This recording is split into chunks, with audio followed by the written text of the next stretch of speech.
Alright, well, good late evening to everyone. The time is 10:34 p.m. and it is April 28th. This is a late night stream after the newest models have come out.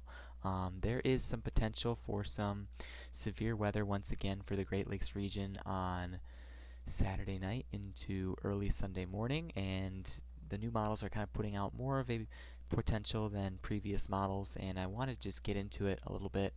Again, the last recent weather events forecasted have not really come about, but again, the models are showing it once again, and it's always good to just keep your ear to the ground on those types of things for potential for severe weather development. So I am going to be publishing this video. The Storm Prediction Center has put out some information regarding this and likely to be updated in the next day or two.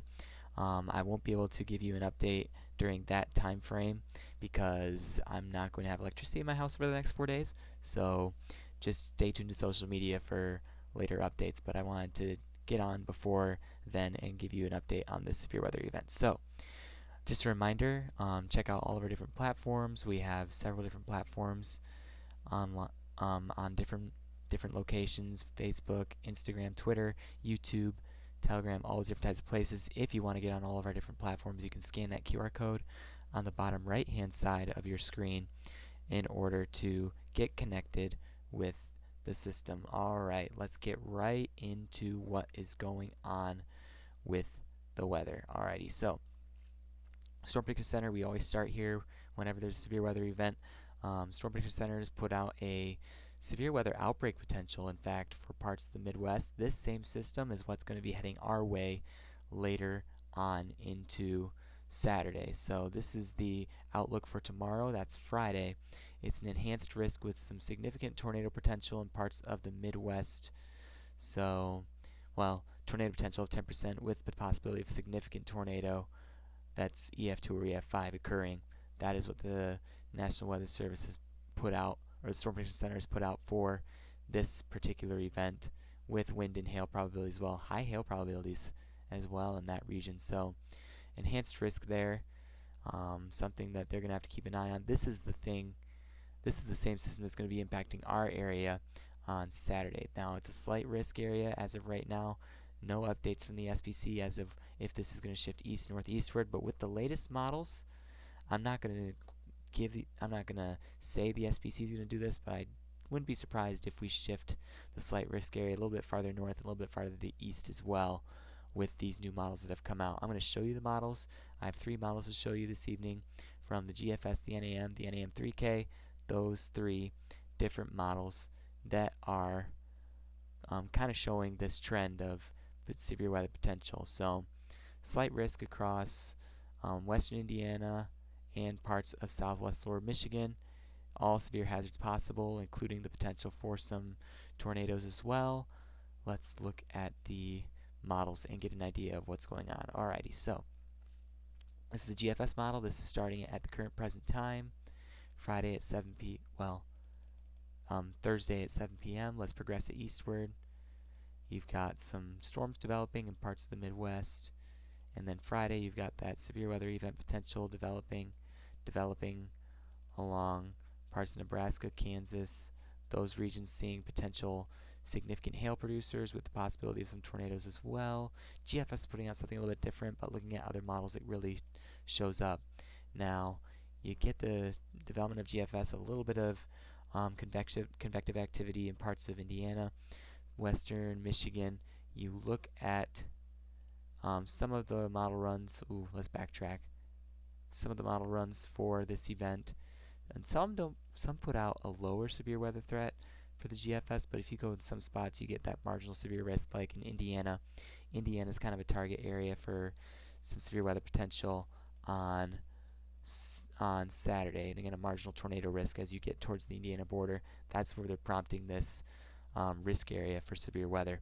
So progressing it eastward, that system moves out, and this is something we're going to want to keep an eye on as well. After this pressure system moves through, some models are putting out the potential for even some snowfall this late in May.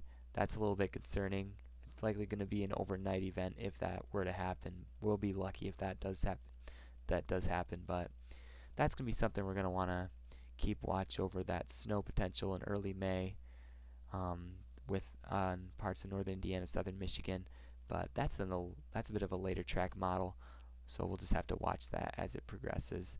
And also monitoring severe weather potential in parts of the southern United States as well.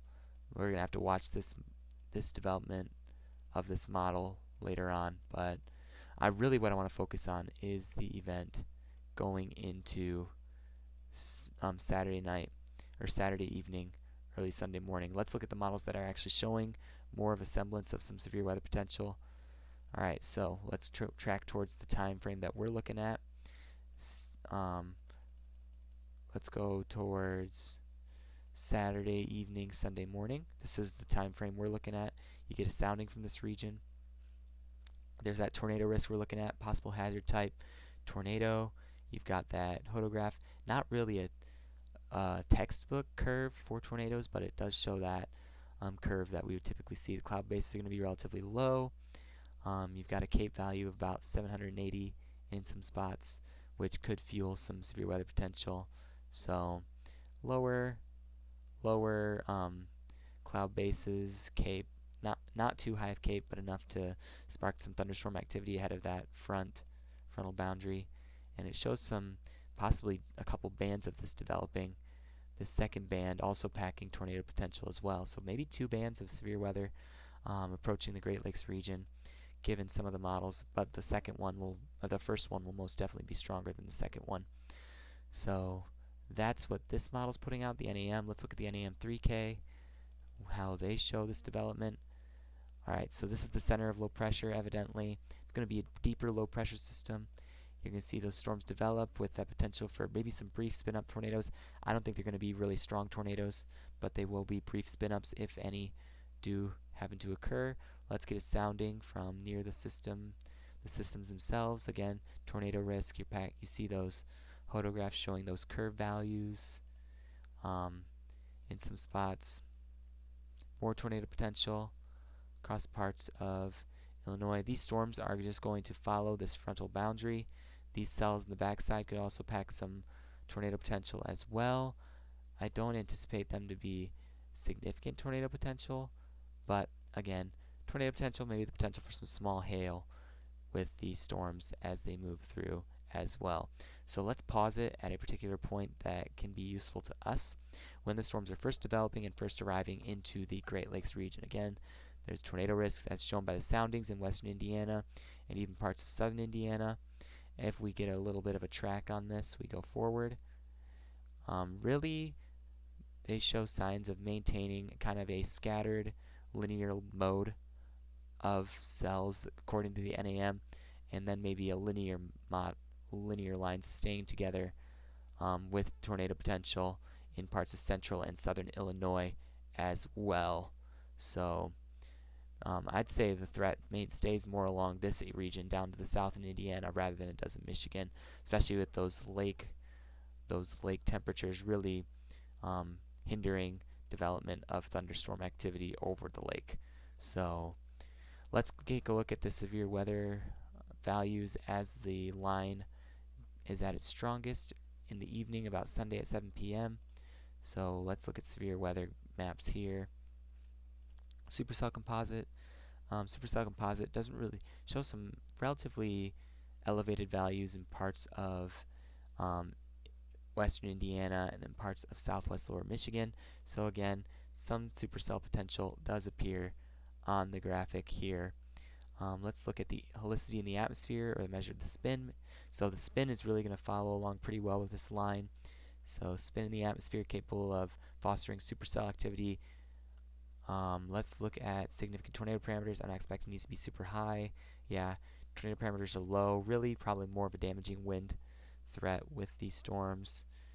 Connected with, let's see, some wind shear following along with this activity on the front and the back side. Updraft helicity.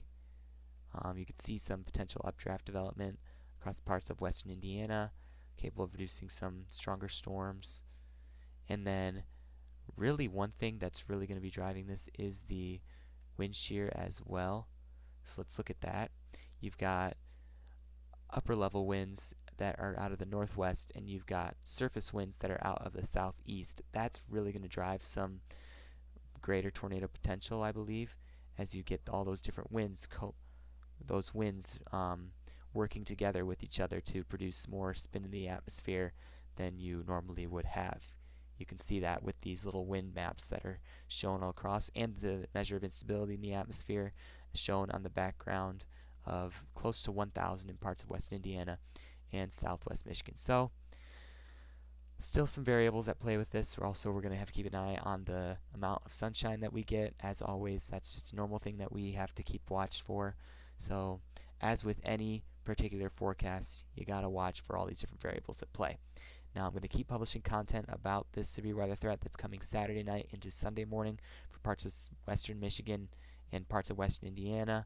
I do expect the threat to be greater down south rather than farther north, so Indiana is really more of the target zone for severe weather activity. But stay with us on all of our social media platforms, YouTube, and definitely Instagram. We're on Instagram a lot. Facebook and Twitter. Twitter, I published quite a bit to that as well. So stick with me there. I'm going to try to provide updates where necessary, and stay tuned for later updates about the severe weather threat. Have a good evening, and I will see you all as the event approaches.